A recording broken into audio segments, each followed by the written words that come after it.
আমাদের অনেককে শয়তান ওয়াসওয়াসা দিচ্ছে, এখন বেশি ওয়াসওয়াসা দিচ্ছে নেতাদেরকে।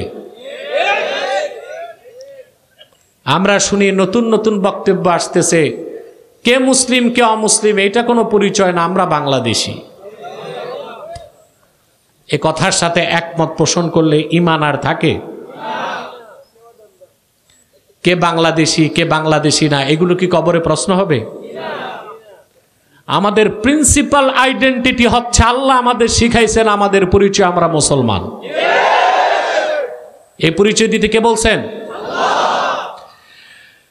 আল্লাহ রাব্বুল আলামিন সূরা আলে ইমরানের 64 নম্বর আয়াতে বলেন, কুল ইয়া আহলাল কিতাবি তাআলাউ ইলা কালিমাতিন সাওয়াইম বাইনানা ওয়া বাইনাকুম আল্লা না'বুদা ইল্লাল্লাহ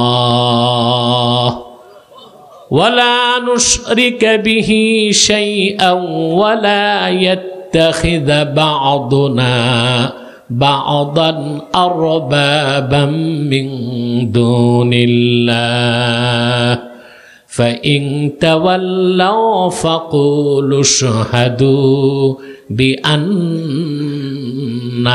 مسلمون।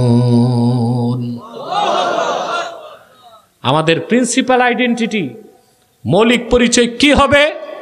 আল্লাহ আমাদেরকে এখানে শিক্ষা দিয়েছেন। আল্লাহ বলেন, প্রিয় হাবিব মুহাম্মদ সাল্লাল্লাহু আলাইহি সাল্লাম আপনি বলুন, ইয়া আহলাল কিতাব, হে আহলি কিতাব, তাআলাউ ইলা কালিমাতিন সাওয়াইম বাইনানা ওয়া বাইনাকুম, আসো একটি কথা যা আমরা বিশ্বাস করি তোমরাও বিশ্বাস করে ঐকমত্য স্থাপন করতে পারো। সেটা কি? আল্লাহ না'বুদা ইল্লাল্লাহ, আমরা আল্লাহ ছাড়া কারো ইবাদত করব না। ওয়ালা নুশরিকা বিহি শাইআ, আল্লাহর সাথে কাউকে শরীক করব না। ওয়ালা ইয়াত্তাখিযা বা'দুনা বা'দান আরবাবাম মিন দুনিল্লাহ, আর আল্লাহকে বাদ দিয়া মানুষ হয়ে অন্য মানুষকে প্রভু বানাবো না, মানে আইনদাতা বানাবো না। ফাইন তাওয়াল্লাউ, উম্মতে মুহাম্মাদি এই কথা থেকে যদি আহলে কিতাব মুখ ফিরায় নেয়, তোমরা বলো ফাকুলু শাহাদু বিআন্না মুসলিমুন, হে আহলে কিতাব সাক্ষী থাকো আমরা মুসলমান। বজ্রের শক্তি মুখে কেড়ে শরীরের সমস্ত শক্তি ঠোঁটে একত্রিত করে বলতে চাই, কে বাঙালি কে অবাঙালি, কে বাংলাদেশি কে বাঙালি এটা কোনো পরিচয় নয়। আমার আপনার সবচেয়ে বড় পরিচয় আমরা উম্মতে মুহাম্মাদি মুসলমান। এর চেয়ে বড় কোনো পরিচয় মুসলমানের আর হতে পারে না।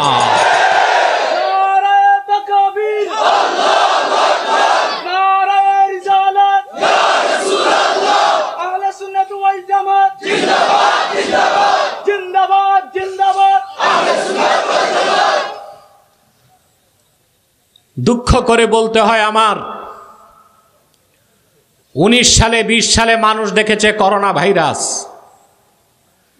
আর 2024-এ 5ই আগস্টের পর দেখা যাচ্ছে মুনাফিকির ভাইরাস।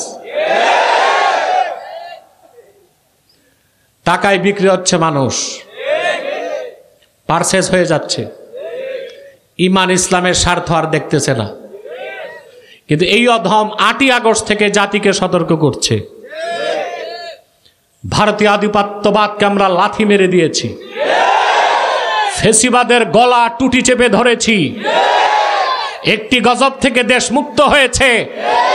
আমি আশঙ্কা করেছিলাম আরেকটি গজব আসতেছে, মানবিক করিডোর নামে সেই গজব আসার পথ খুলে দেওয়া হয়েছে।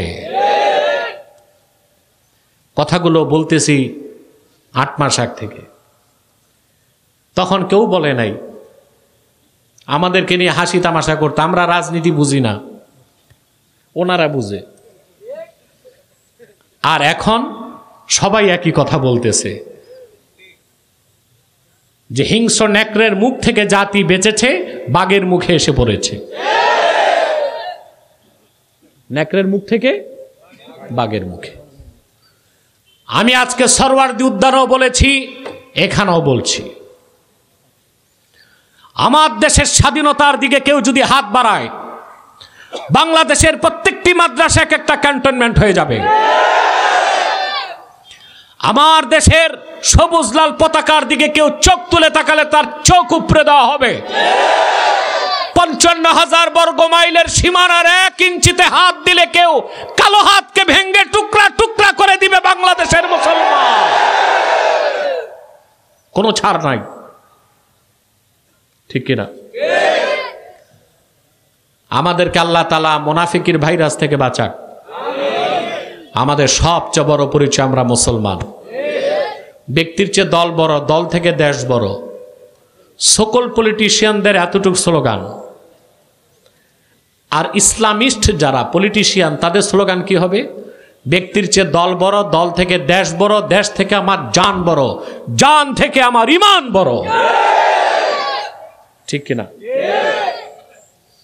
আমার ভাইয়েরা, বুখারী শরীফের হাদিসটি লক্ষ্য করে দেখুন।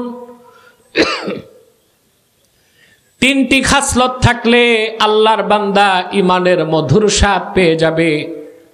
তৃতীয়টা হলো ইমান আনার পরে ইমান ছেড়ে আবার কাফের হয়ে যাওয়াকে সে ওই রকম অপছন্দ করবে। জীবন্ত আগুনে তাকে নিক্ষেপ করাকে যেরকম অপছন্দ করবে। অর্থাৎ ইমান আনার পরে ইমানটা তার কাছে এত বেশি প্রিয় হয়ে যাবে, তার জীবন সুৎসর্গ করে দিবে। কিন্তু কাফের মুশরিক বেঈমানের সামনে মস্তক নত করবে না, মস্তক কেটে দিবে, ঠিক কিনা?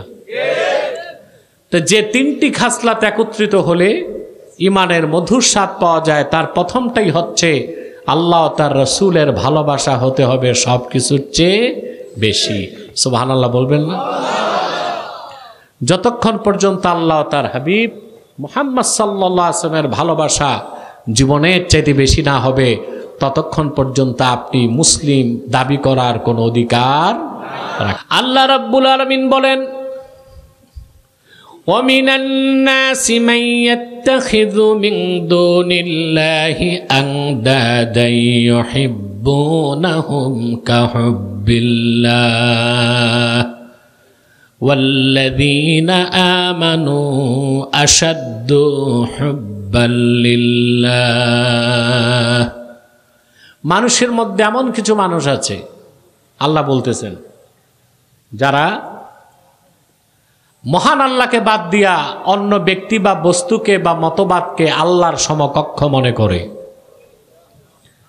ইউহিব্বুনাহুম কাহুব্বিল্লাহ, ওই সব মূর্তি, দেবদেবী, মতবাদ, মতাদর্শকে তারা ভালোবাসে ওই রকম মুমিনরা যেই রকম আল্লাহকে ভালোবাসে।